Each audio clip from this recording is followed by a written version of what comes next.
नमस्कार. M9 मराठी या YouTube चॅनलमध्ये स्वागत. राज्यावर अवकाळी पावसाचे सावट, थंडीचा जोर कायम. राज्यात थंडीचा जोर वाढायला सुरुवात झाली असून तापमानात घट होताना दिसून येत आहे. गेल्या 2 दिवसांपासून झालेल्या हवामानात बदलल्यामुळे राज्यात अनेक भागात किमान तापमानाचा पारा 10 अंशाच्या खाली घसरला होता. येत्या 2 ते 3 दिवसात राज्यातील किमान तापमानात हळूहळू वाढ होण्याचा अंदाज हवामान विभागाकडून वर्तवण्यात आला आहे. कोकण, मध्य महाराष्ट्र आणि मराठवाड्यात पावसाचा अंदाज आहे. तसेच येत्या 5 दिवसात किमान तापमान 2 ते 3 अंशाने वाढ होणार आहे.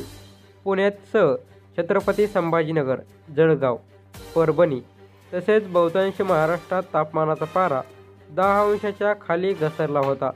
त्यामुळे पहाटे अनेक भागांमध्ये प्रचंड गारठ्यासह धुक्याची चादर होती. या भागात अवकाळी पावसाचा अंदाज.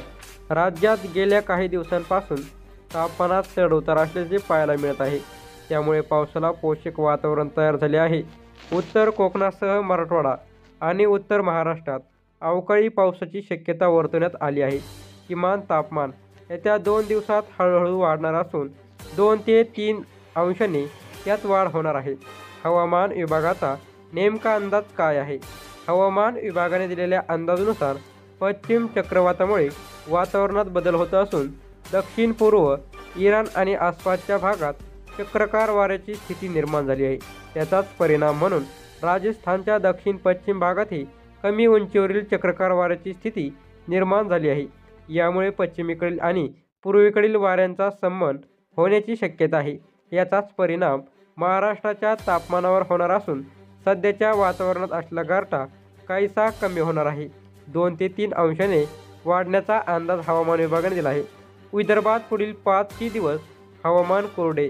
विदर्भातील पुढील 5 दिवस हवामान कोरडे राहणार आहे असून थंडीचा जोर कायम राहणार असल्याचा अंदाज प्रादेशिक हवामान केंद्रानुसार 10 जानेवारी व 11 जानेवारीला रोजी हा पावसाचा अंदाज देण्यात आला असून शेतकऱ्यांनी पिकाची योग्य ती काळजी घेण्याचा सल्ला देण्यात आला आहे. विदर्भ वगळता उर्वरित राज्यात 2 दिवसात तापमान प्रचंड वाढ होणार असून काही ठिकाणी हलक्या पावसाचा अंदाज दिला आहे. नवीन अपडेटसाठी सबस्क्राईब करा. धन्यवाद.